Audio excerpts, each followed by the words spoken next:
Yeah.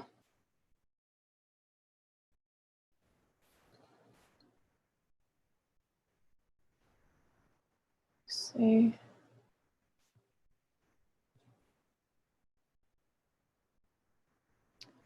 Just follow the link that I put here.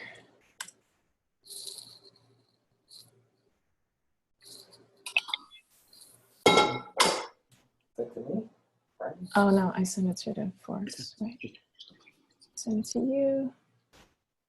Okay, cool. You guys see me? I can hear you, Cyrus. All right. Can you see me? Yeah, there it is. Yeah, I can see you perfectly. Yeah, exactly. Open that. Okay. Do you?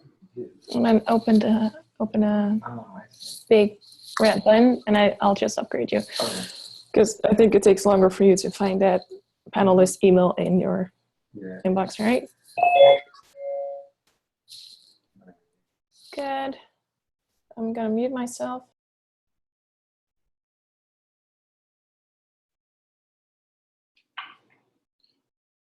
Hey, real quickly, how do I start the webinar? Is that my responsibility?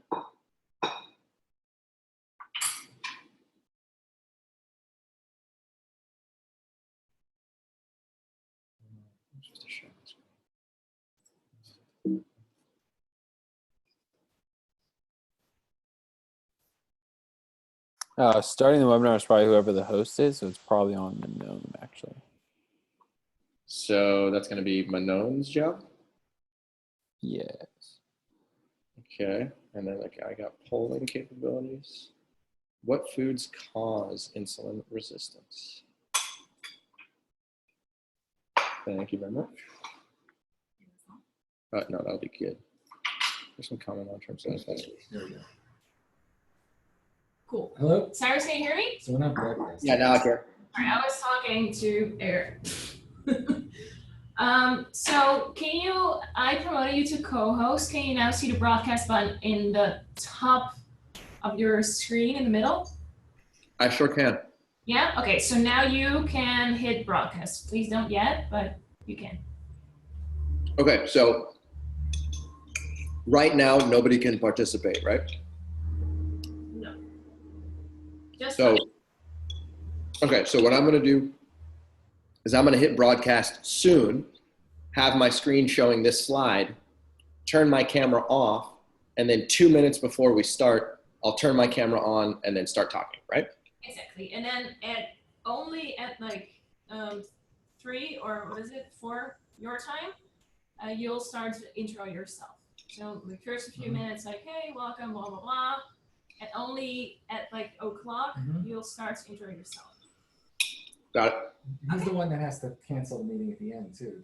Oh, you have the broadcast button. I can do it too. Okay, that's good. All right. I just, okay, so we're all good? We're all good. Okay, so everyone ready to mute, and then I'll leave Ready it up to to you, mute. Cyrus, I'm going to have broadcast. Tyler look on and watches and attend to me for the very beginning. Perfect. All right. If anything weird happens and you guys need to contact me, should I give you my my phone number so you can text me? Oh, we have your cell. You do. Sweetie, do you want my cell for any reason? I'll Slack him. Okay. All right. I'm going to mute myself and then go broadcast. You ready? Alrighty. All right. Good luck, Cyrus. Enjoy. Thanks, guys. Let's have some fun.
Hello, hello, hello. Hopefully you guys can see me here. Welcome to today's webinar called How to Reverse Diabetes with a High-Carb Diet. We're gonna get started in a couple of minutes here, but I just wanted to get on the video and make sure that you guys can see me and hear me. If you guys can see me and hear me, could you please just type the word yes in the chat box? I just wanna make sure that I can see that. Yeah, looks like we got a lot of yeses, yeses, yeses. Cool, cool, cool. I love it. Thanks, guys. Looks like we have about 540 people here today, which is awesome. We're expecting probably close to 1,000 people to show up, which is, I always love to see that. But today's webinar, we're gonna be talking specifically about diabetes. And I know we've touched on that in some previous Forks Over Knives webinars, but today we're really gonna get into some depth to really understand what is diabetes, what causes it, what is the biology, and how can you reverse it altogether? Now, the title of this webinar, How to Reverse Diabetes with a High-Carb Diet. I know it may sound a little sensational, and maybe even a little bit too good to be true, but over the course of the next 60 to 90 minutes, what I'm gonna do is I'm gonna show you all the evidence in the scientific literature that actually backs up this statement so that you guys can get a really good understanding for exactly what causes diabetes and how do you get rid of it. So my name is Cyrus Khambatta. Generally, I'm the webinar host, and I usually host when there's another expert speaker here, but today I'm kind of playing both roles. So I'm looking forward to talking about diabetes and really helping you guys understand a little bit more and learning from you guys as well. So just as a heads up, if you're watching this as a replay, which some of you will be doing in the future, you can just fast forward a couple of minutes and get to the actual start of the presentation. If you have a specific question that you would like answered during the webinar, what you do is you go to the Q&A box and you type in your question right there. We have a team of people who are going to be reading those questions. And at the end of the webinar, I'm going to go through and I'm going to try and answer as many of those questions as humanly possible. But before we go any further, I want to know what type of diabetes you are living with. That's the most important question right now. So in the chat box, if you can just write either type 1, type 2, or pre-diabetes, or maybe I don't have diabetes, then maybe you're here to learn or be here on behalf of someone else. So it looks like I'm seeing a lot of type 2, type 2, type 2. There's a lot of pre-diabetes coming in as well. And some people are saying I don't have diabetes. Somebody said they have hypoglycemia. My husband has it. Wow, this is really a test in seeing how fast I can read. This is amazing. I'd say the overwhelming majority, probably like 70% of you guys are living with type 2 diabetes. And then maybe another like 10 to 15% have type 1 diabetes. And then some of you guys actually don't have diabetes at all and are here to either learn for your husband or your wife or a coworker or a friend. So my hat's off to you for helping someone else out for sure. Okay, now here's the next question. In the chat box, give me, if you are currently eating a plant-based diet, just type the number 1 into the chat box. And if you are currently not eating a plant-based diet, please put the number 2. That way we can really see, how many of you guys are on a plant-based diet already. I'm seeing lots of 1s, lots of 2s coming in. Lots of 1.5s, 1.5s. I love it, I love it. Okay, this is great. 1-2, 2 but trying. Okay. Very good, very good. 1.5s, 1.5, 1.2. Very creative. I like it. I like it.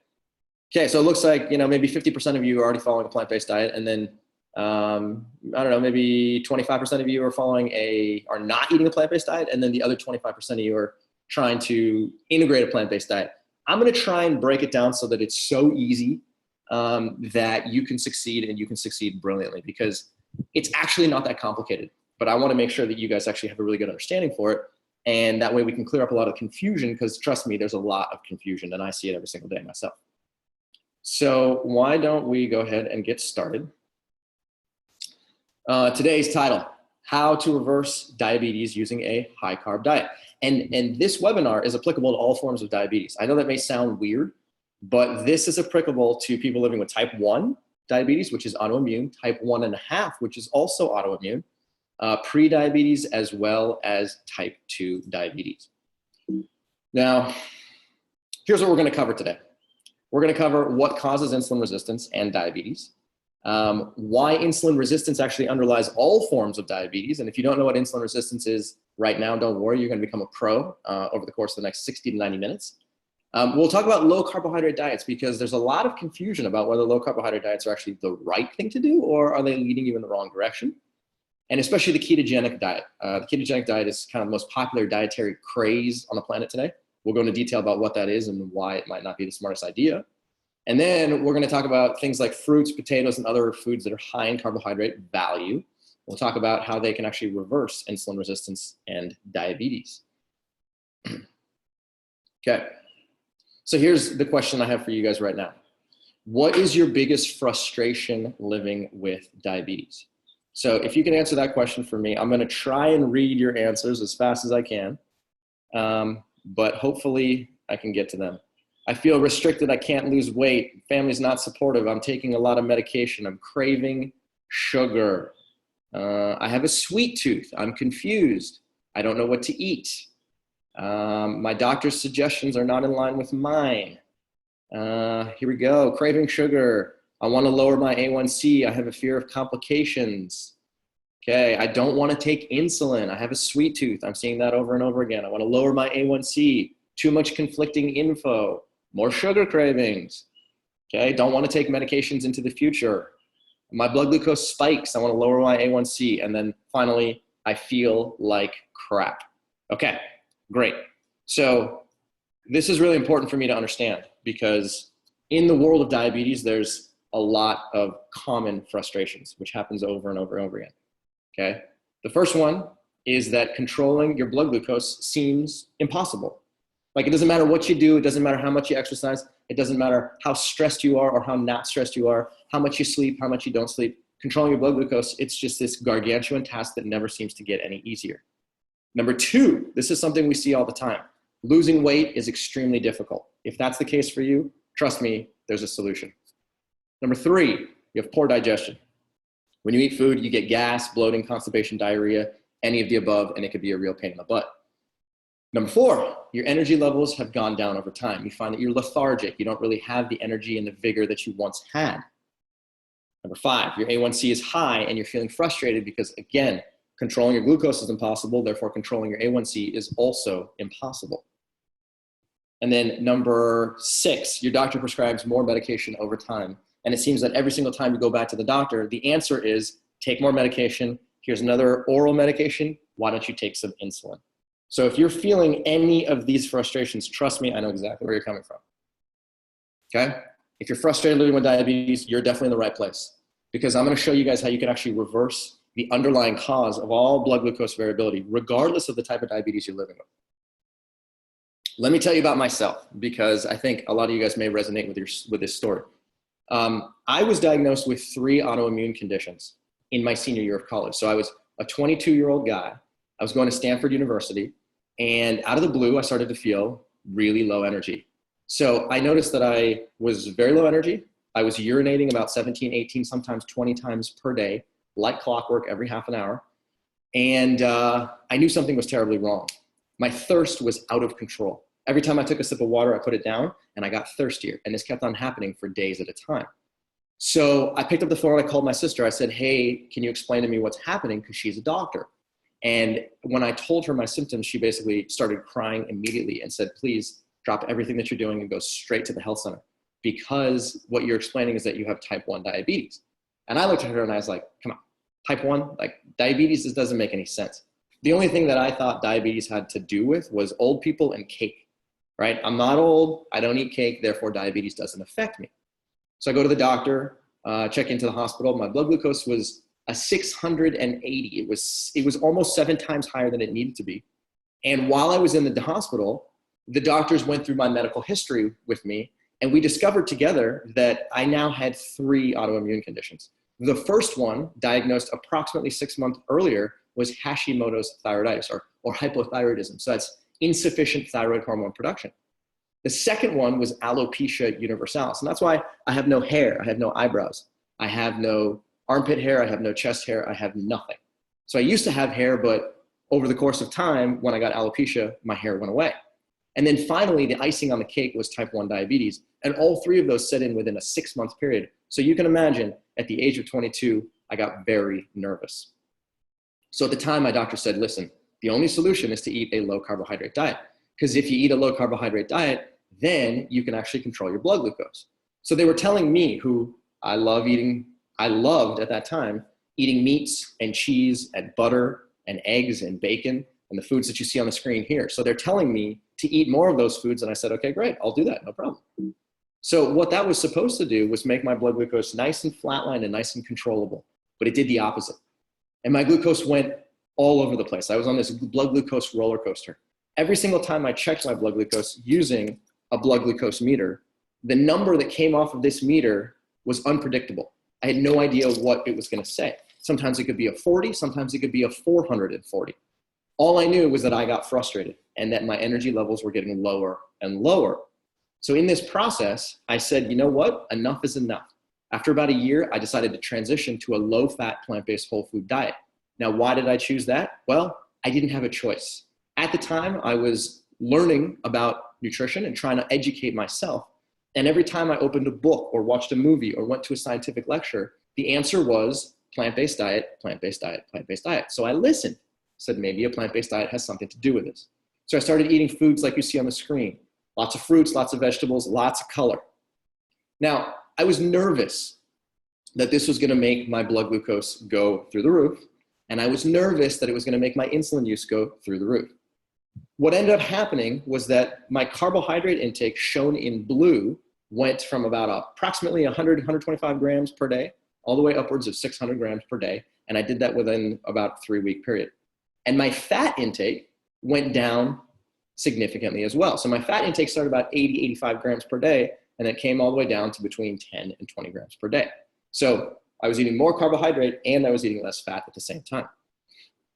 Now, I guessed that my insulin use would go way up because I was told the more carbohydrate you eat, the more insulin you're going to need.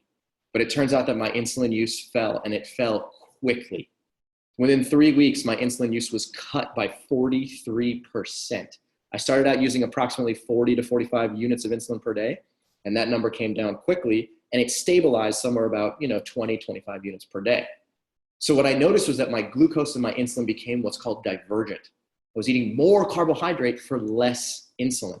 And as soon as I saw this pattern, I knew instinctively that there was something fascinating that was happening under the surface that I personally could not explain using words. What I did notice was that my insulin use and my fat intake followed the same trend. And that as my fat intake came down, my insulin dependence also came down. And that's where I first got the idea that maybe insulin has something to do with not only carbohydrate, but something to do with fat. So this traditional model that the Western medicine world applies and subscribes to is that if you eat less carbohydrate, you'll end up with less blood glucose and therefore using less insulin. But what I was noticing was the exact opposite. I was eating more carbohydrate and I was using less insulin.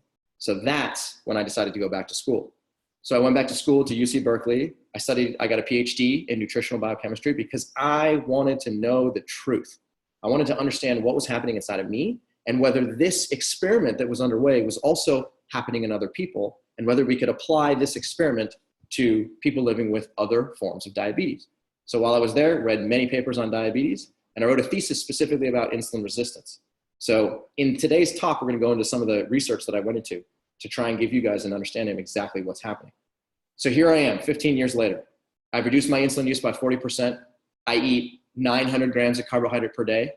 I inject about 25 units of insulin per day, nice and stable. And my A1C values have come down from about 9 all the way down to 5.4 to 5.7, which is technically speaking non-diabetic.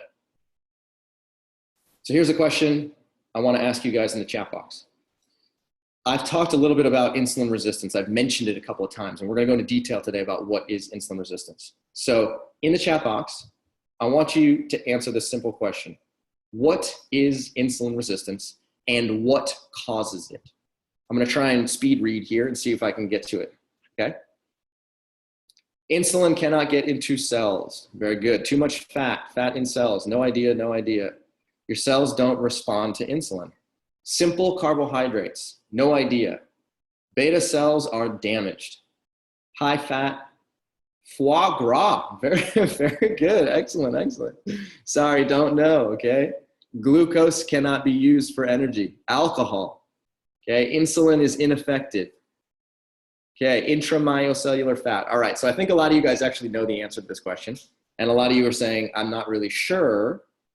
So let's go into detail about exactly what it is, because it can be a little confusing. Now, if you remember one thing and one thing only from this entire webinar, I want you to just literally write this down on a piece of paper. If you have a piece of paper handy, please go get it, get a pen, and just write this down. I'll leave this slide up on the screen for a little while, okay? Insulin resistance is caused by the storage of fat in tissues that are not designed to store fat. I'll say that one more time. Insulin resistance is caused by the storage of fat in tissues that are not designed to store fat. So let's talk about what that actually means, okay? If I ever meet any of you guys in person, I would love to see this statement tattooed somewhere on your body. I'm gonna get a tattoo right here on my arm that says this exact thing, okay? This is very important, and if you just remember, insulin resistance has to do with the storage of fat in tissues that are not designed to store fat, then it clears the whole confusion up.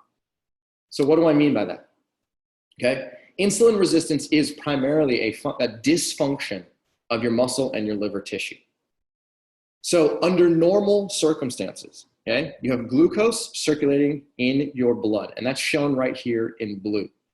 And then you also have insulin circulating in your blood, shown in green. Now, the glucose that's in your blood comes from either your liver or from your food, and the insulin that's shown in green right here comes only from your pancreas.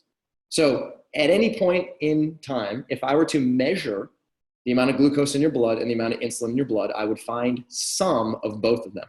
They're always there 100% of the time. So what's supposed to happen under normal circumstances is that glucose, shown here in blue, is supposed to get inside of tissues like your liver and get inside of tissues like your muscle. And the way that it can get inside of both of those tissues is because insulin is the escort. Insulin is nothing more than a molecule that tells tissues, hey, knock, knock, I got some glucose in the blood, do you want to take it up? So if insulin can communicate with your liver and communicate with your muscle, then the glucose finds its way inside of your tissues and you got no problem. Now, if you're following a low carbohydrate diet, what ends up happening over time is this picture changes, and it changes substantially. So on a low carbohydrate diet is effectively a high fat diet, because when you reduce your carbohydrate intake, you got to eat more protein and more fat in order to maintain your calorie balance. So the amount of glucose shown here in blue goes down, and the amount of fatty acids that are coming into your diet, that are coming into your mouth, goes up. So now you have a larger proportion of yellow fatty acids and a smaller proportion of glucose. So in this scenario, the fatty acids that come into your mouth, they end up in your blood, and then they have to get partitioned. They have to get stored in multiple locations. So one location that they end up in is right here in the middle, which is your adipose tissue. So this is a tissue that's specifically designed to store fatty acids. It's like a Costco warehouse of fatty acids. It's exactly what it's designed to do. So imagine if all of the fatty acids in your blood ended up going directly into your adipose tissue or your fat tissue, there would be no problem. Diabetes would not exist. It would not be a condition that even affected people today. But the problem is that all of the fatty acids in your blood don't end up inside of your adipose. Some of them go into your muscle, some of them go into your liver. And as a result of that, over the course of time, your liver and your muscle end up accumulating fatty acids, and the picture starts to change. So now, your liver and your muscle, they have an ability to store small amounts of fatty acids. They biologically, they're capable of storing small amounts of fatty acids as triglycerides.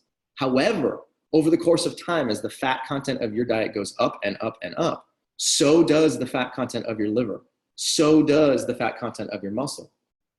Now, as soon as that happens, insulin then tries to allow glucose to get inside of tissue. So in a situation where you're consuming a high-fat diet, over the course of time, you end up depositing fat inside of both your muscle and your liver. Now, the next time you go and eat a food like a banana, or maybe a bowl of quinoa, or maybe a potato, those foods have carbohydrate energy. Those carbohydrates break down into glucose, and the minute that glucose tries to get inside of tissues, insulin goes to the door, says, hey, knock, knock, I got this glucose. Do you want to take this glucose up? And the tissue responds by saying, no, no, no, no, no. I cannot take that glucose up, and here's why. Look at what I have inside of me already. There's a whole bunch of fatty acids that have accumulated. I have to get rid of that stuff first. So as a result of that, insulin goes, well, I tried. I can't do anything. There's nothing. I can't communicate with this tissue. And so glucose, as a result, ends up getting trapped. So glucose can't get inside of your muscle, can't get inside of your liver, and now you end up with an accumulation of glucose in your blood. So the amount of blue starts to build up over time. It gets larger and larger and larger. And as a result of more glucose in your blood, now your pancreas says, hey, look, I can solve that problem. Let me just make more insulin. So over the course of time, your pancreas tries to solve the problem by making more insulin and more insulin and more insulin. And now you're stuck in this scenario. You got a lot of fat in your blood, so your cholesterol level goes up. You got a lot of glucose in your blood because it's trapped, which means you're hyperglycemic, and you see high numbers on your blood glucose meter like I talked about earlier. And then you end up with a lot of insulin in your blood, which is called hyperinsulinemia. And as a result of that, your risk for chronic disease goes through the roof. So now you got a lot of all three of these things, and that's where the problem begins.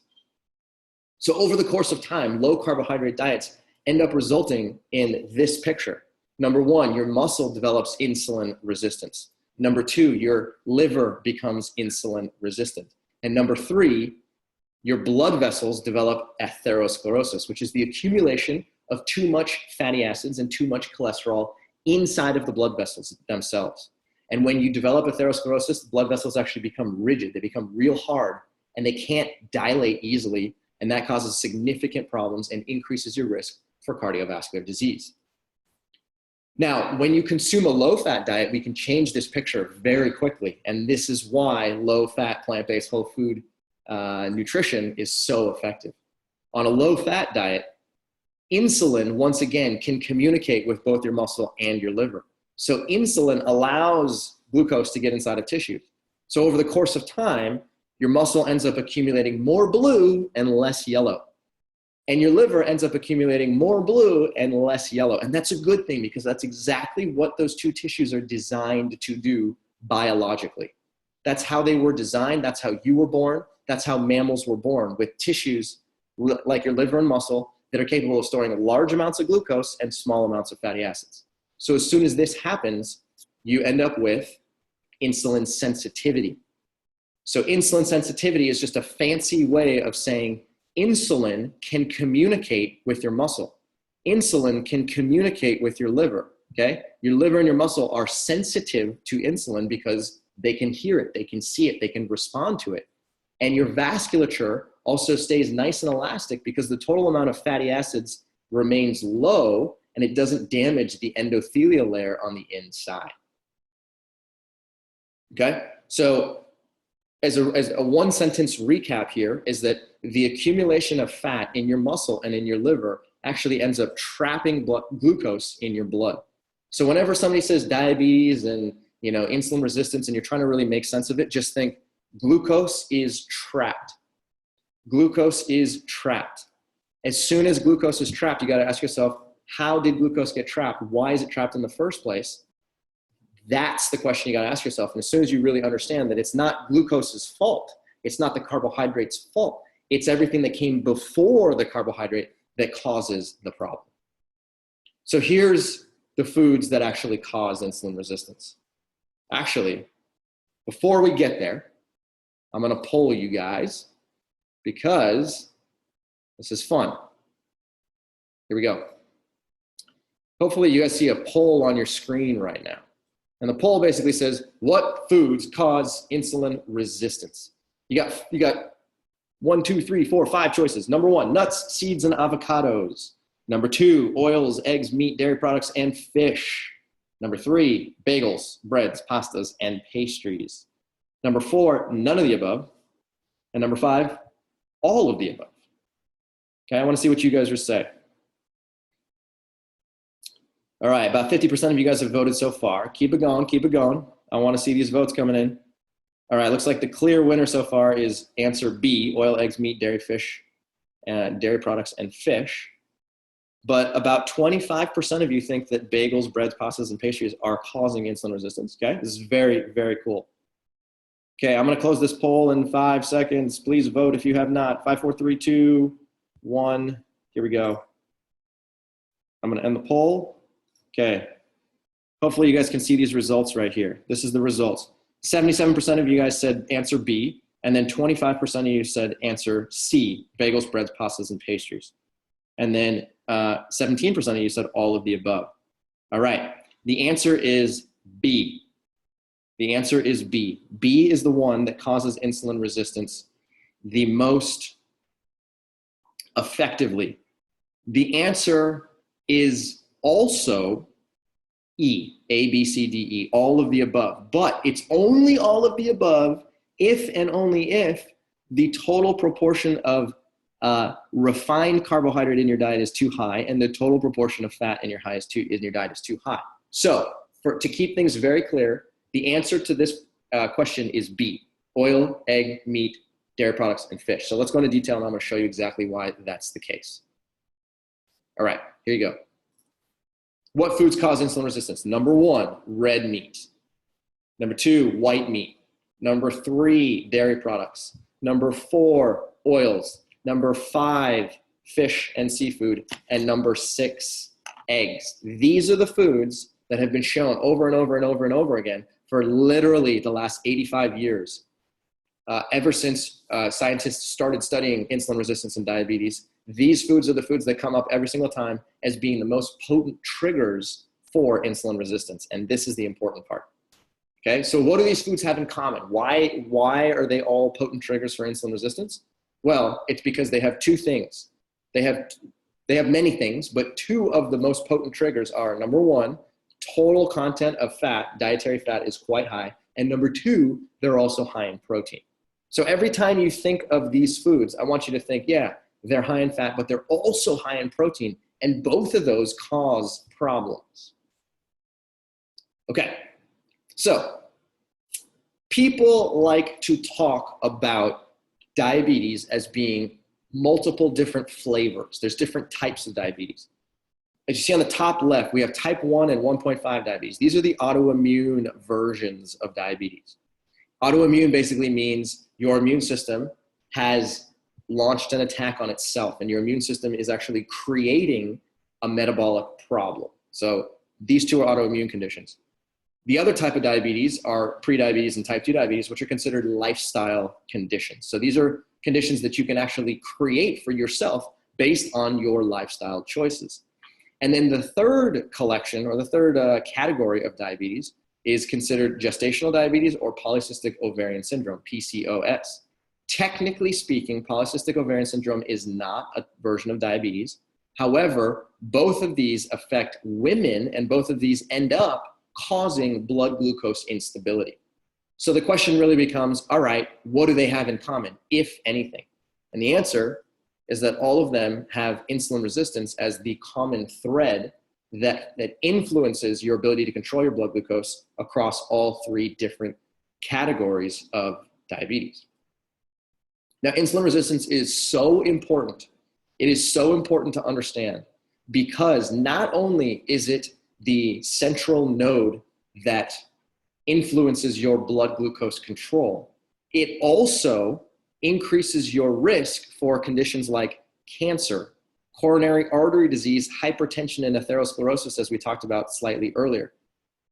The more insulin resistant you become, the higher your risk for obesity, for high cholesterol, for fatty liver. And I know fatty liver is something that our audience seems to be struggling with as well. And it makes perfect sense because the more fatty acids you consume in your diet, the more fat gets stored in your liver, the more insulin resistant your liver becomes, the higher your risk for fatty liver. At the same time, becoming insulin resistant also increases your risk for Alzheimer's disease, which is cognitive decline. And that's something that generally starts to happen into your 60s and beyond. Insulin resistance also increases your risk for neuropathy, which is sort of lightning bolts and nerve damage that happens in your extremities, whether it's in your arms or in your legs. The more insulin resistant you become, the higher your risk for blindness, for kidney failure, and for retinopathy. All of these are considered complications of living with diabetes. And finally, last but definitely not least, the more insulin resistant you become, the higher your risk for developing erectile dysfunction in men. You can think of erectile dysfunction as literally cardiovascular disease of a male's penis. And this right here is directly related to insulin resistance. So not only does insulin resistance control flavors of diabetes, it controls metabolic health in general. So let me give you a quick example here. This is Bob. Bob came to us because he was living with type 2 diabetes. He was overweight. His fasting blood glucose was 286. His A1C was 9.9%, and his cholesterol was 225. He adopted the Mastering Diabetes program, the Mastering Diabetes way, and in 8 months, he went from being, he lost 100 pounds. His fasting blood glucose went from being extremely elevated all the way down to the happy zone, which is less than 100 milligrams per deciliter. His A1C became almost non-diabetic. His cholesterol plummeted, his LDL cholesterol plummeted, and his blood pressure plummeted. And this all happened within a span of 8 months. And now, as you can see, you can barely recognize him from the person that he used to be. Okay, same thing. Carrie went through the similar process. Her A1C plummeted by 1.5%. She lost 56 pounds, and now she exercises every day because she feels so much better. So this type of, these transformations are things that we see all the time. And it's really important to understand that even though you may think that eating more carbohydrate-rich foods is not the answer, it actually is very effective. So here's the question. Why do low carbohydrate diets work to actually lower your blood glucose? Because maybe some of you are actually in this position. Maybe some of you are in the position where you are on a low carbohydrate diet, or you've tried a low carbohydrate diet, or maybe you know somebody who's eating a low carbohydrate diet and their blood work is incredible and it looks like it's working. And they come to you and they say, hey, look, I lost a bunch of weight. My cholesterol went down. My blood glucose went down. My doctor took me off of medications. I got the solution, right? That's what happens in the world of low carbohydrate diets. And we're going to ask ourselves a simple question. Why does that happen? All right. So low carbohydrate diets, in case you may not be familiar with all the different versions, first started out in the 1970s as the Atkins diet. And then that got repopularized in the 1990s and became one of the most popular dietary crazes in the history of humankind. Since that time, the second version of the low carbohydrate diet was a South Beach diet. Then it turned into the Zone diet. And then it became the Paleo revolution. And then finally, the ketogenic diet. So low carbohydrate diets have been around for, call it 40, maybe even 50 years at this point. And they keep getting reinvented with a new name and a new branding and a new methodology. But at the base of it all, the dietary recommendations are pretty much the same between all of these different versions. Now, low carbohydrate / high fat diets, what I really want you guys to understand is that they promote short-term health improvements. So all of the health improvements that I just described, weight loss, reduced blood glucose variability, reduced A1C value, reduced insulin use, reduced LDL cholesterol, reduced triglycerides. All of these improvements in metabolic health are very achievable in the short term as soon as you adopt a low carbohydrate diet. And that's the main reason why doctors love to prescribe these diets. And that's the main reason why people with diabetes all around the planet, they believe that carbohydrate rich foods are the problem, because as soon as they eliminate them or as soon as they reduce them, then boom, this is exactly what happens. Now, the problem is that if you fast forward into the future and you go maybe, let's call it 6 months, maybe a year, maybe 2 years, maybe 5 years, it's slightly different depending on the person, but let's fast forward to some point in the future. You got to ask ourselves the question, are those improvements in metabolic health that you see right here on the screen, are they going to stick? Are they going to hang around? Is this going to be true 5 years from now, in 10 years from now, or is the picture going to change? It turns out that the ketogenic diets in particular, but low carbohydrate diets as well as a general class of diets, have a laundry list of long-term complications. All right, So before we get to the actual, what those complications are, I want to ask you guys, we're going to launch another poll right here, and we're going to vote on this one. So I want to know, what are some common long-term complications or long-term side effects of low carbohydrate diets? Number 1, low energy, food cravings, and an inability to lose weight. Number 2, gas, bloating, constipation, diarrhea. Number 3, cardiovascular problems like high blood pressure, high cholesterol, and coronary artery disease. Number 4, fatty liver, insulin resistance, prediabetes, and type 2 diabetes. And then number 5, none of the above. And then number 6, all of the above. Okay, so it looks like the clear winner. I'm not a betting man, but if I had to bet, I would put my answer on the last one, all of the above. Okay, 80% of you think that all of the above are caused by long-term low carbohydrate diets in the long term. Okay, I'm gonna close this poll in 5 seconds. Please put your vote in if you haven't yet. 5, 4, 3, 2, and 1. Okay, here we go. I'm going to share the poll. Give me just 1 second. Here you go. Hopefully you guys can see these results right here. 81% of you think that all of the above are long-term side effects of low carbohydrate diets. And then in second place, tied for second place, we have cardiovascular disease like high blood pressure, high cholesterol, and coronary artery disease, as well as fatty liver, insulin resistance, pre-diabetes, and type 2. Well, you guys did a great job. You got the right answer again. The answer is all of the above. The answer is all of the above. So whether we're focused on things like, you know, low energy, food cravings, and an inability to lose weight, things that sort of affect your day-to-day processes, whether we're talking about digestive concerns, whether you're talking about cardiovascular health, whether you're talking about diabetes health, all 4 of these categories are negatively affected in the long term. And that's why it's really important to understand that even though you might see dramatic results in the short term, the picture changes over time. So here we go. Let's go into the literature. I spend an inordinate amount of time studying papers. Why? Because I'm a super nerd and I really enjoy doing it. And you can learn a lot from reading these papers, but most people don't do that. So I'm gonna try and translate this information for you guys, okay? So if you look at low carbohydrate diets and what's called all-cause mortality. All-cause mortality is basically a fancy way of referring to premature death, okay? Death from any cause. Researchers at the Harvard School of Public Health have gone into depth to try and find out what's the connection. Is it true that if you eat a low carbohydrate diet, you can either increase or decrease your risk for premature death? And I'll spare you the details, but what the conclusion of their papers are that low carbohydrate diets based on animal-based foods is associated with higher all-cause mortality or an increased risk for premature death in both men and women. However, if you eat a vegetable-based low carbohydrate diet, you mitigate that risk slightly.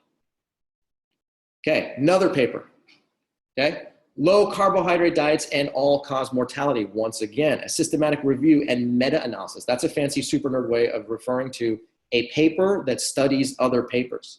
So here they're looking at 272,000 people over the course of time. So this is a large-scale study in which they're analyzing lots and lots and lots of data. And their conclusion, the risk of all-cause mortality among those eating a low-carbohydrate diet is significantly elevated, okay? Again, these results are very similar, okay? Another one, okay? High animal protein intake is positively associated with cardiovascular mortality, and high plant protein intake was inversely associated with all-cause and cardiovascular mortality. So what that means is that the more animal-based proteins you consume, the higher your risk for premature death, and the more plant protein, or should I just say plant foods that you consume, the lower your risk for premature death. Now, this is my favorite paper of all because when I read this paper, I was blown away by the magnitude of increased risk. So this is a complicated title, but what the researchers are trying to understand is how does your protein intake affect your risk for cancer and diabetes? Here's what they found, okay? If you have no diabetes at baseline, okay, and you increase your protein consumption over the course of time, this is what you do, okay? They separated people into 3 separate groups. Group number 1 is a control group. So the control group basically means that we're going to compare everyone else to this control group. And this control group they specifically chose were people that were eating a low proportion of protein in their diet. So about 0 to 10% of their total calories came from protein. The next group are those eating a medium protein diet. So these are people who are eating between 10 and 20% of total calories in protein. And simply by doing that, people increase their risk for diabetes mortality by 23-fold. 23-fold means increased risk by 2,300%. This is not a small change. This is a massive change simply by increasing your total proportion of calories a little bit higher. Finally, the third group, this is a high protein group. You increase your risk for diabetes mortality by 73-fold, 7,300%, simply by consuming a diet that has more than 20% of calories from protein. So what you see here is that as you increase the total protein content of your diet, you are also increasing your risk for death from diabetes and death from diabetes. And I'm not sitting here trying to scare you guys. This is what we know in the research. This is the stuff that's studied. This is the stuff that researchers have uncovered since 1930, but yet all this information hasn't migrated its way into the general public, because if it did, then low carbohydrate diets wouldn't be so popular. So if you look at the actual laundry list of side effects of low carbohydrate diets, here's what you're going to find, again, in the long term. These are not short term. These are long-term effects. Number 1, your increased risk for heart disease, everything in that umbrella, whether it's hypertension, high LDL cholesterol, triglycerides, or atherosclerosis.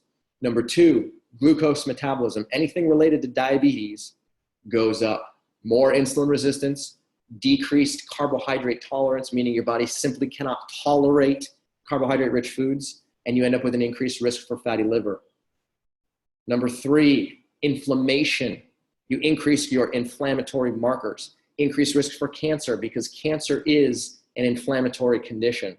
Increased risk for kidney failure. Increased risk for total body inflammation. And then finally, the 4th category is overall health metrics like weight gain, okay? Trust me, I would say the overwhelming majority of people are not looking to lose weight now and gain weight later. That's not what we're looking for. We're looking to lose weight and stay there, but that does not happen in the low carbohydrate world. Also, people who are eating low carbohydrate diets end up with a low energy in the long term. Maybe some of you are there. Maybe you guys have experienced this where maybe at first you're like, okay, great, I feel awesome. And then after 2 months, 3 months, 4 months, 5 months, you feel that you're getting sleepy. You can't wake up in the morning. You just feel like, oh my God, I'm just going to sit on the couch because I can't move in the same way that I used to be able to.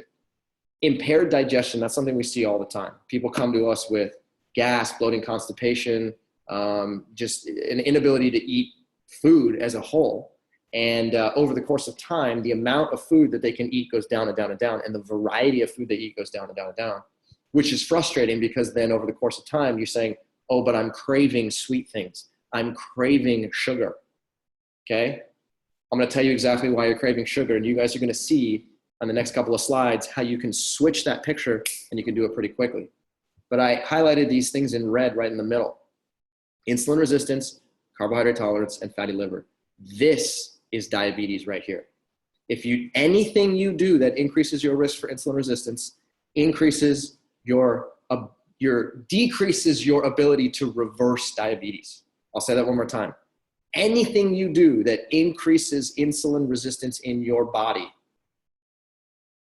minimizes your chances of reversing diabetes altogether. Now, prediabetes and type 2 diabetes are reversible conditions in more than 90% of all situations. However, if you're eating yourself into an insulin-resistant state, it's not going to happen. So we know the foods that are causing insulin resistance. Well, what the heck is going to reverse insulin resistance? Let's talk about that, okay? So we like to separate foods into 3 different categories. The first category are what we call green light foods. And these are foods that you can eat in abundance. These are foods that we don't want you to limit. We don't want you to measure. We don't want you to calculate how much you're eating. We just want you to eat these foods because these are the foods that have been shown over the course of time to be your best friends. Okay? They're your best friends because you're living with diabetes. They're your coworker's best friends who's not living with diabetes. Okay? They're just foods that are generally helpful for total metabolic health, and they're absolutely helpful for those of you living with diabetes. Now, the foods in this category include, number one, first and foremost, fruit. So in the chat box, I want you guys to write something.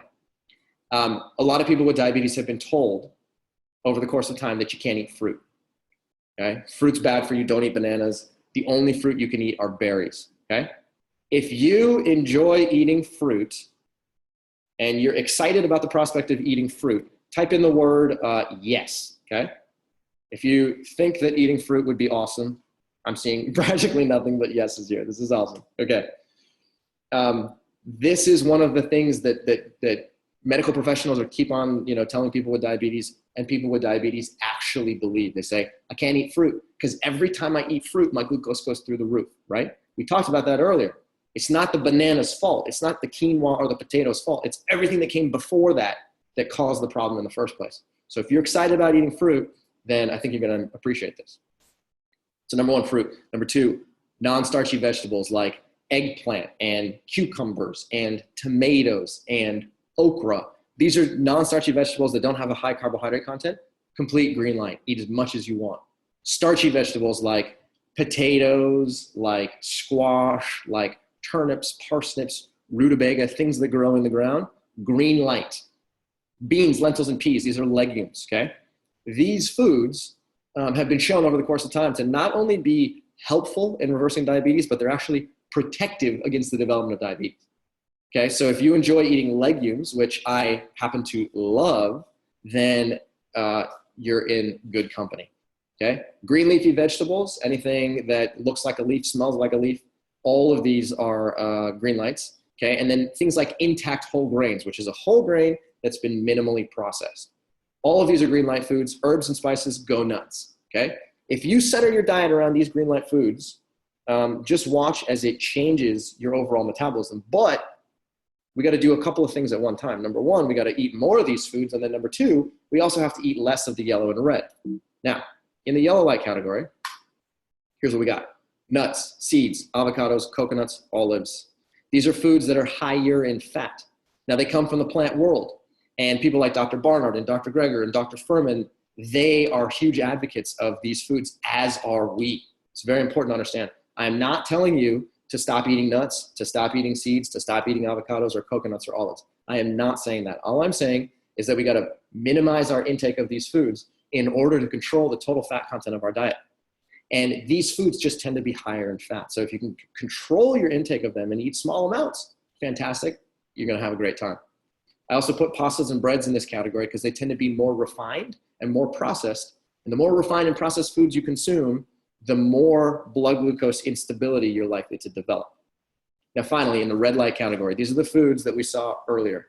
Dairy, eggs, red meat, white meat, fish, shellfish, oils of any kind, refined sugars, and pastries and breads. These are the foods that are going to cause insulin resistance.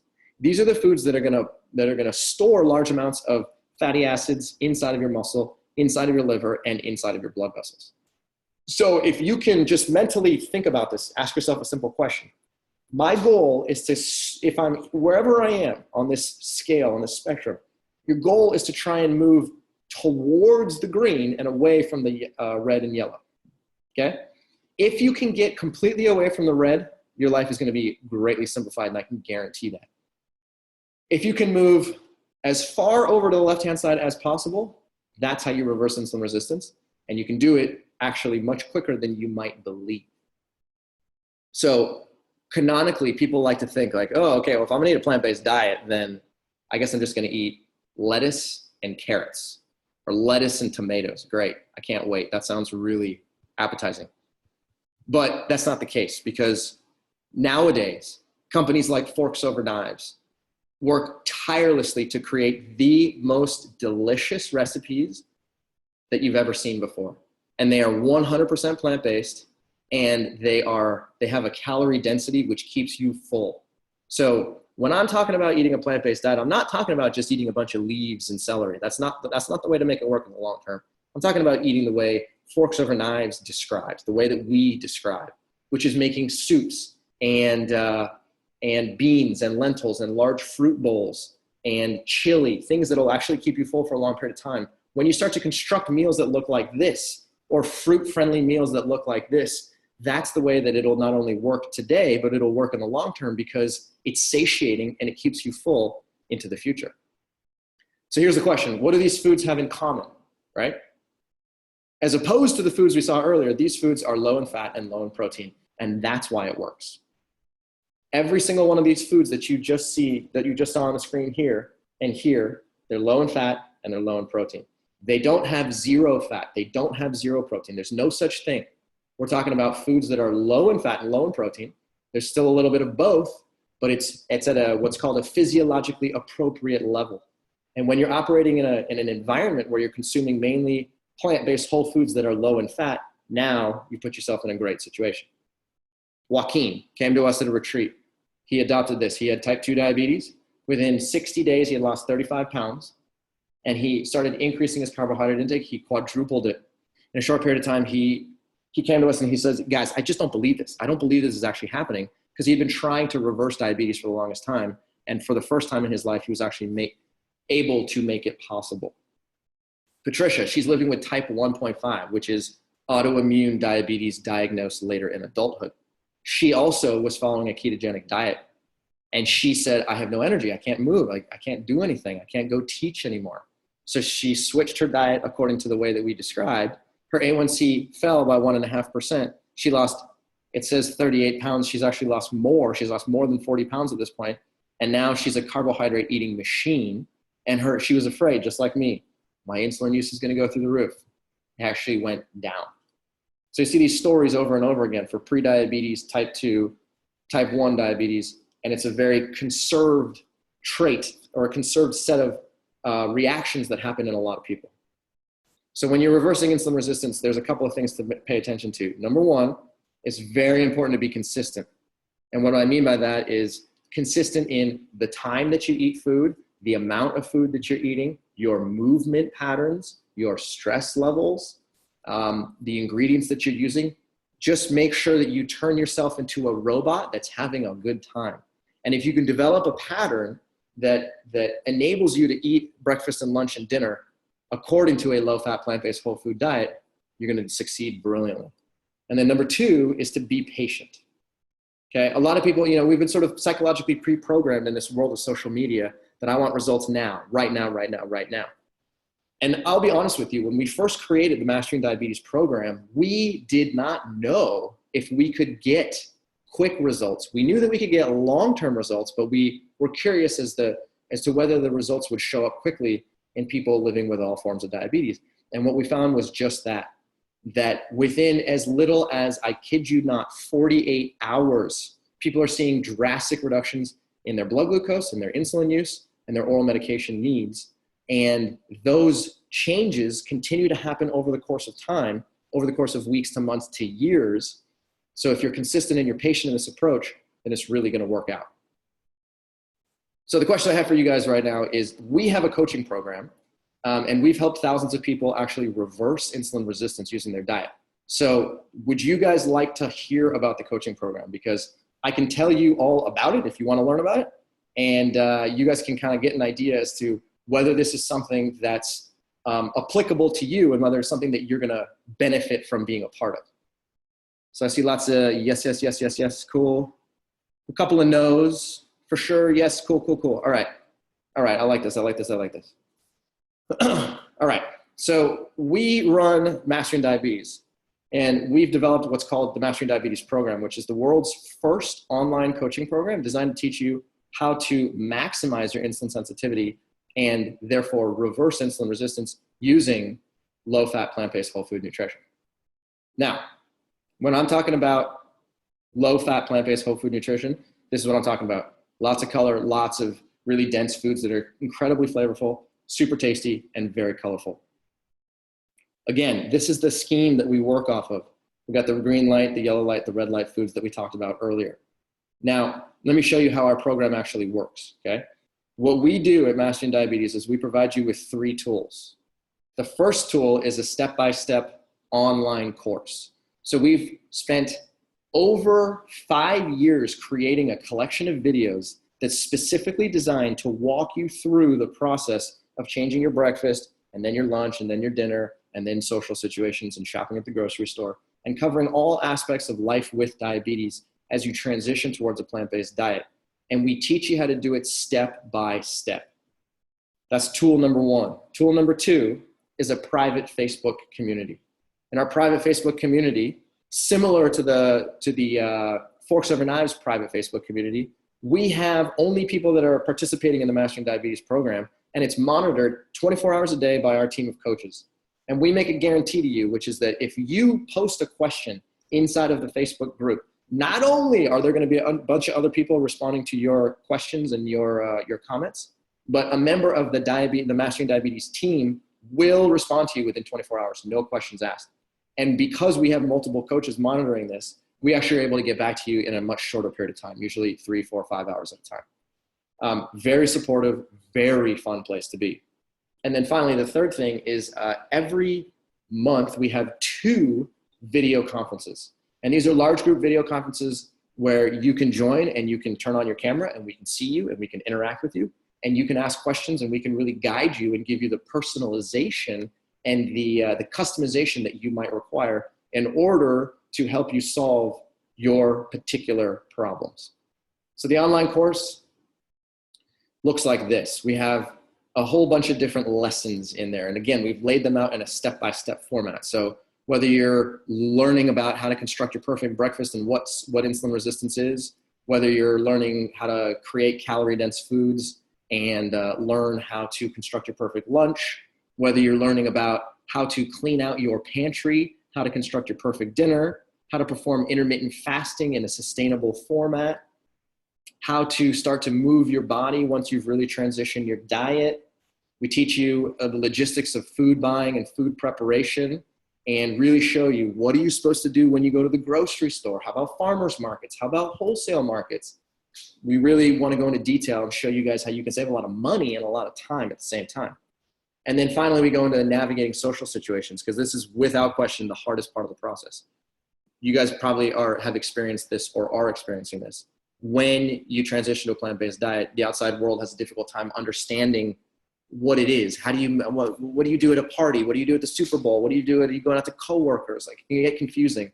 So we give you strategies that you can use to simplify your life, whether it's communication or whether it's doing a little bit of research beforehand. So the online course is yours. You walk through it at your pace and you make the changes according to your lifestyle. Number 2, the private Facebook community. This private Facebook community is where we ask you to post things and participate as frequently as you want. If you don't want to post, that's fine. But we find that the people who post the most and the people that participate the most learn the most and change the most. So you can post things like pictures of your food, blood glucose measurements. We have a lesson called the decision tree, which actually teaches you patterns on how to analyze your blood glucose. Any changes in your medications, things that happen at the doctor, what's happening with social situations and travel, any of this stuff. If you have a question or you want to help somebody else out, that's what this Facebook group is designed for. And every day we see, people with very detailed posts of pictures and, maybe they're taking a screenshot of what they're actually eating. There's pictures of blood glucose. Oh, I just went to the doctor. I got my latest test results. My A1C came down.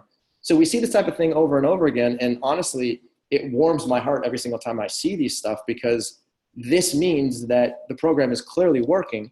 And as long as you just apply the methodology that we teach you, it's designed to work brilliantly. Now, at the same time, the Facebook group is not just all peaches and cream, right? If you're struggling with something, if you have, maybe you're going through a tough emotional time, or maybe you find yourself addicted to food and you just can't really put down those croissants, it's fine. Talk about it in here. Be open about it, because the more open you are and the more vulnerable you are, the more opportunity there is for other people to help you out and for the Mastering Diabetes coaches to help you out. So we see people all the time asking for help and saying, hey guys, I'm really stuck right now. Please help me out. And those are the posts that get the most engagement. Because when you start to feel positive change, people feel morally obligated to help others out. And I love watching that stuff because it really, really, really works.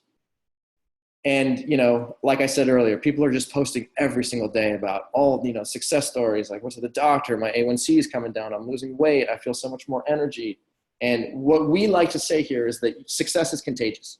So if you surround yourself with other people that are very successful, then you don't have a choice. You're going to be successful, right? And this is something that we've noticed over and over and over again. Now, finally, the third component of our program are live Q&A video calls. So using Zoom, the same thing that you guys are using right now, we turn it on where you can actually show your face. And so you can talk and we can learn from you and we can actually help you out. And here we love to answer your questions. So if you have questions about, my doctor wants me to eat more protein, how do I communicate with him or her, right? How can I still have these food cravings. What am I doing wrong? When is the right time to decrease my oral medication use? We are not physicians, so we're not allowed by law to tell you how to change either your insulin or oral medication use, but we can give you strategies that you can use to communicate with your doctor so that you know how to make adjustments and how to ask your doctor to make adjustments for maximum benefit. And then, when it comes to communicating with your friends and your family, we teach you exactly how to do that kind of stuff too. Now, since you guys are part of this webinar, we actually have a bonus. So if you guys decide to join the Mastering Diabetes Coaching Program, we will throw in this bonus for free. And this bonus is basically an online summit that I think some of you have participated in the past. And what we did is we went around and we interviewed the best of the best. So in the same way that the previous webinars here have been with people like Dr. Michael Greger, Dr. Neil Barnard, Dr. Garth Davis, Dr. Michelle McMacken, we interviewed all of those same people and a whole laundry list. We got more than 35 interviews last year. We have 45 interviews coming out in the next couple of weeks.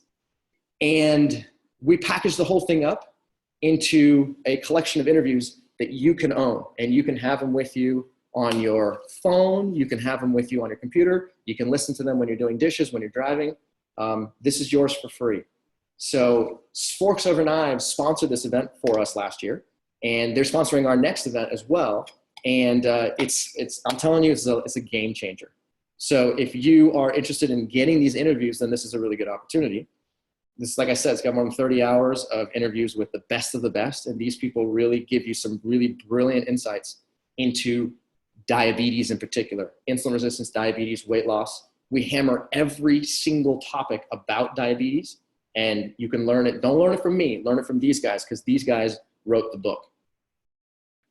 So the coaching program that we've designed is you have two options for joining this coaching program if this seems like the right thing for you. You can either join this coaching program for $29 a month, or if you decide to join for a year, we will give you a 30% discount. So that's a total of $249 for the year. And then we will throw in the Mastering Diabetes Online Summit for free. So if you are in a position right now where you believe that if you're ready to take full control of your diabetes health, we have a very, very successful program, very high degree of confidence that we can help you reverse insulin resistance, drop your blood glucose, lose weight, attain your ideal body weight, gain a ton of energy, and really transform your metabolic health from the inside out. We like to tell people that this is not a program. I don't want you joining this program and then doing it for 3 months and then doing something different 3 months down the road. This is designed to be the last diet program that you ever need. And that's the way it's working out for a lot of our clients, because they come, they learn exactly how to do it, they make their lifestyle changes, they stick around and they do it for as long as they need. And then when they feel like they're on autopilot, that's their new lifestyle, and it sticks for a long period of time. That's what we're looking for. So if you're in a position where you're ready to make these changes, then I highly recommend joining the coaching program and seeing if this is the right thing for you. In order to do it, just visit this URL that you see at the bottom, masteringdiabetes.org/FOK for Forks Over Knives. Visit that site. Take a look at the information that's displayed on that page. And if this is the right thing for you, then please join. There's a 30-day, 100% money back guarantee. I want you to fall in love with the program. And if you don't feel like this is right for you, that's okay. But I really want you to if you're ready to sit in the driver's seat of your diabetes health, this is an opportunity that I think is one of the best coaching programs for diabetes in particular. Of course, I'm biased, but if you're ready to take full control, then this is definitely the way to do it. So thank you so much for your participation today. I really appreciate all the comments. The chat box has been going nutsos, and I really want to get to some of your questions. So here's what we're going to do. I'm going to switch over, and let's start answering some questions, because our team has been basically getting a bunch of questions in the background. I want to get to them. Okay. So first question is, can you reverse type 1 diabetes? The answer is no. According to modern biology, you can't reverse type 1 diabetes. It's not possible. And the reason for that is it's an autoimmune condition, as is type 1.5 diabetes, which is basically adult onset, late type 1 diabetes. The goal in living with type 1 diabetes is not to reverse it. You do not try and reverse type 1 diabetes, especially if you've been living with it for a number of years. The goal is to maximize your insulin sensitivity. Because if you can maximize your insulin sensitivity / reverse insulin resistance, that's how you can prevent yourself from developing complications into the future. That's how you can decrease your insulin use. That's how you can live with tons of energy and exercise on a daily basis, as I do every single day. That's how you can really maximize your metabolic health. And in so doing, what you're likely to experience is what I did, which is you're decreasing your medication need, your insulin need, and your ability to consume carbohydrate-rich foods goes through the roof. Okay, some people say, okay, why do some people gain weight when they change to a plant-based diet? And how do you deal with this, okay? So that's a very good question. If you're gaining weight while eating a plant-based diet, I would say that there's potentially a couple of problems. Number one, you're probably just eating too many calories. It's just that simple. So even if you're eating a plant-based diet, if you're over-consuming calories, chances are you're gonna put on pounds. There's just no way to, there's no other way about it, because think about your body as being a checking account, okay? Your checking account has your income coming in and then your expenditures going out, okay? Your body is the same way. You have energy coming in from food and energy going out to perform tasks, right? Energy going out to run your heart and your brain and your liver. Energy going out to lift up a box. Energy going out in order to digest your food. Energy going out in order to exercise. So if the total amount of energy coming in is greater than the total amount of energy that's leaving, then there's only one place that energy can go, and that's on your body. So that's why you can end up gaining weight, because your body becomes a storage warehouse for energy. So that's number one, could be consuming too many calories. Number two, a lot of people find that even if they're on a plant-based diet, but their fat intake is actually quite high, then they can actually end up gaining weight over the course of time as well. And that's something that I would definitely monitor. Make sure your fat intake is between 10 and 15%. And once you're there, then you maximize the chances of losing weight. And then number three, if you're sedentary, you're not moving around, that can definitely cause weight gain as well, okay? All right, here's the next question. Okay, are you gonna get your body used to a high carbohydrate diet without your blood glucose going through the roof? So I think the question is this. Cyrus, if I transition to a high carbohydrate diet, the way that you described, does that mean that my blood glucose is gonna go through the roof initially, okay? Because when you make a rapid transition to your diet, then your blood glucose can go through the roof, especially if you're quite insulin resistant to begin with. And the answer is yes and no, okay? The overwhelming majority of people find that when they transition to a low-fat, plant-based whole food diet, that their blood glucose does not go very high. And if it does, it happens only a minority of the time. So in order to avoid that, here's what we recommend.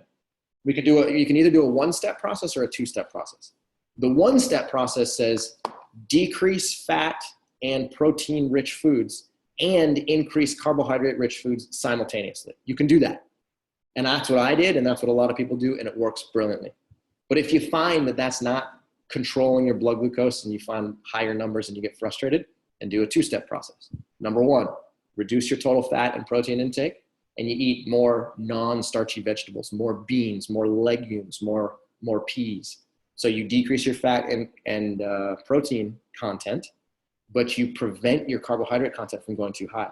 Then over the course of a week, maybe 2 weeks, you start to ratchet up your carbohydrate intake from things like fruits and potatoes and quinoa and rice. And then you can prevent against these blood glucose spikes that can drive you crazy. So that's what I would recommend doing. And one of those two is bound to work without question. Somebody asked, how do you convince your friends and family that are suffering from diabetes from adopting a low carbohydrate diet? Here's what I would say. I think a lot of people are in the situation where they see their friends or family or coworkers eating a low carbohydrate diet or not listening, not really changing. And you try and convince them like, hey, this is the right way to do it. And they don't listen. Convincing people of anything is challenging. Okay. I'll be the first one to tell you that, especially when it comes to lifestyle changes. Okay. There's 3 things in the world that I think are the most emotionally driven topics in the world, right? Number 1, religion. Number 2, politics. Number 3, nutrition. Okay. So trying to convince someone of anything inside of one of these 3 categories could be a very slippery slope. So rather than doing that, what I would say is, don't try and push your dietary recommendations on someone else. Ask them a question. Hey, I hear you're living with diabetes. What would you like? What are you trying to accomplish? Is there some way that I can help you out in that process? Okay. Because some people will respond by saying, yeah, I really want to reverse diabetes. And then you could be like, well, let me share some information with you that I think you might benefit from. But some people might say, you know what, I just want to take a pill. I just want to take a pill and not have to worry about diabetes, right? And if that's the answer, then you pushing information on them is not going to go anywhere. So what I would recommend is rather than shove, first ask and then gauge their desire for more information. And then based off of that, you can then decide what information and how much you're gonna share with them. Okay. Rebecca says, how long will it take to start seeing better morning blood glucose numbers? I've been eating plant-based since January and the numbers have gone down a little bit. Is this to be expected? So January to March is 2 months. So Rebecca, I would say in order to answer that question, I really do need more information about you in terms of, what's your body weight? What does your diet look like? What's your movement patterns? But if you're trying to troubleshoot why your glucose may not be moving, a couple of things could be true. Number 1, moving your body a little bit more might be helpful. That's always the case, and it always seems to work. Number 2, what's your total calorie intake? That's what I want to know. Number 3, what's your total fat intake? Because again, if it's anything greater than 10 to 15% of your diet, then your blood glucose is going to stay high. I guarantee you that. So if you're eating things like nuts and seeds and avocados in a large proportion, it's not going to work. And then if you can really analyze that and adjust those variables, then I think you're bound to see some positive change in a very short period of time. And like I was saying earlier, we see so many people join our coaching program and see changes, so quickly, within 24 to 48 hours, that's when they see their initial change. And then it gets better after 3 days and 7 days and 30 days and so on and so forth. So if your blood glucose is like not budging right now, or maybe it's kind of came down and then it's hovering, then we got to start experimenting around and start to manipulate other variables. Intermittent fasting is something that we are huge advocates of. We have specific lessons in our online course about how often and how to do it and when to do it. And that's something that, lots of people living with type 2 diabetes get tremendous results with. And so if that's not a part of your program right now, I would consider integrating that as well. Okay. So here's another question. All right. So here's a question. Brian says, is there a discount for attendees if they join the coaching program, if they use the link? Okay. So here's the question.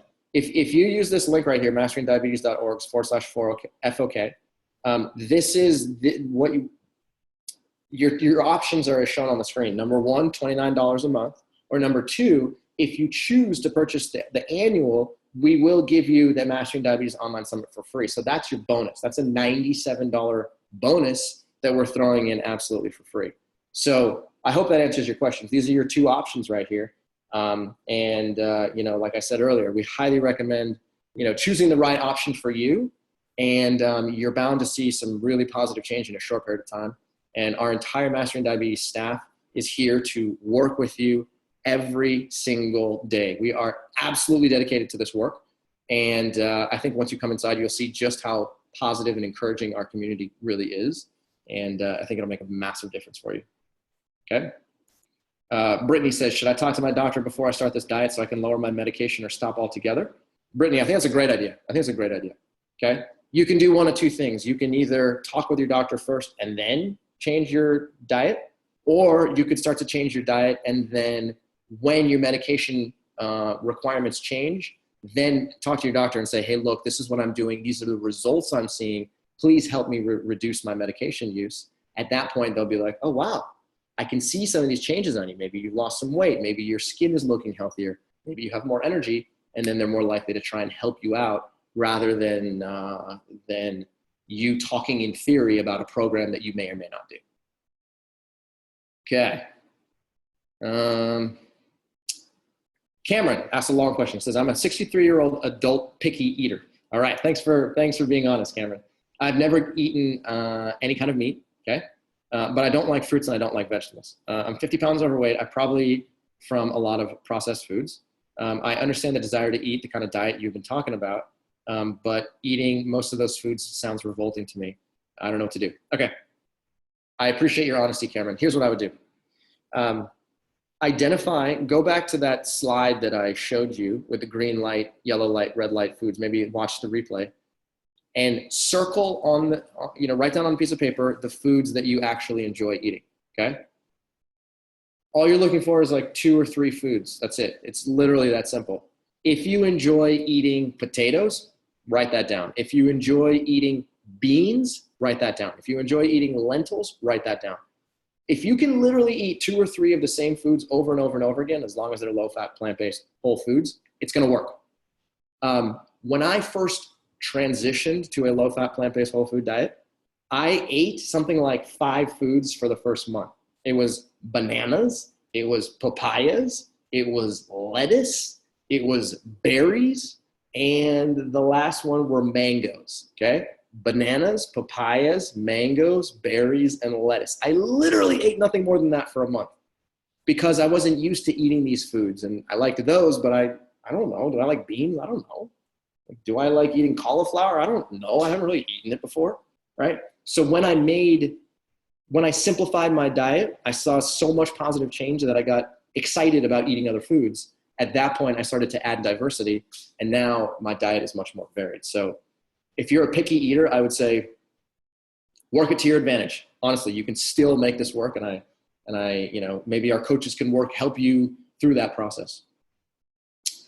Okay, so it looks like we have time for maybe another 5 minutes of questions. So I'll try and get through these as fast as possible.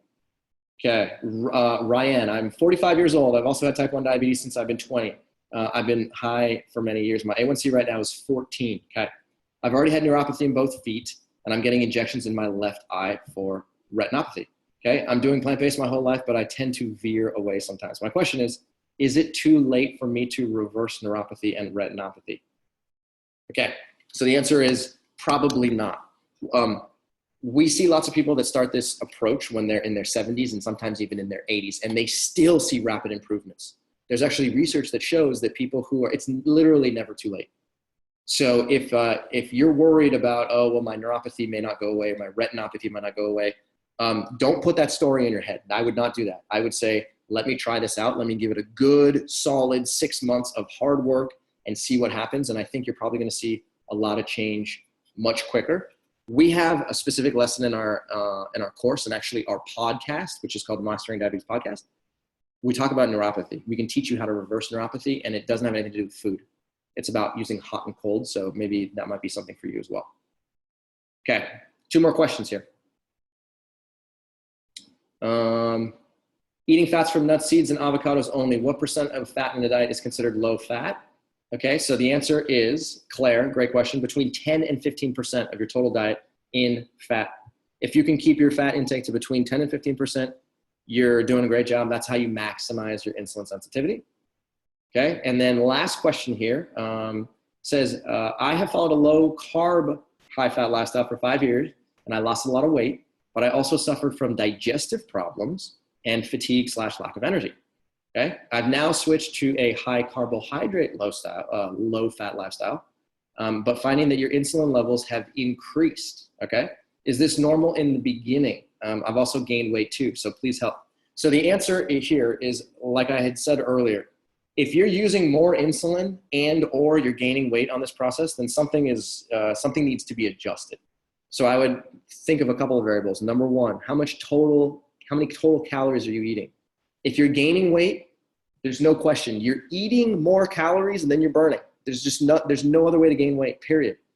So consider either dropping your total calorie intake or spending more energy doing things like exercise. That's the first thing. Number two, consider doing some intermittent fasting. Very effective technique, very effective at helping you lose weight. Number three, consider eating more non-starchy vegetables and less starchy vegetables and fruits. You make any one of those changes, I think you'll see a lot of positive change in a very short period of time. So anyway, we got to stop right now. Thank you so much for your participation. Really appreciate you guys sticking around. There's still 920 of you guys here, which is awesome. I love it. Again, if you're interested in joining the coaching program, we're here for you.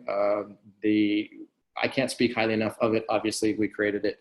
But the point is, if you're ready to sit in the driver's seat, this is an opportunity that you can't pass up. It's really, really effective. It works. And if you put your trust in the program, put your trust in us, we will help you maximize your insulin sensitivity, reverse insulin resistance, and really get you to a point where you feel like you got your health fully under control. We see it every day, and we want to help you out with that. So if now's the right time, visit the URL masteringdiabetes.org/FOK, and let's start this process, and let's get you rolling into the best health of your life.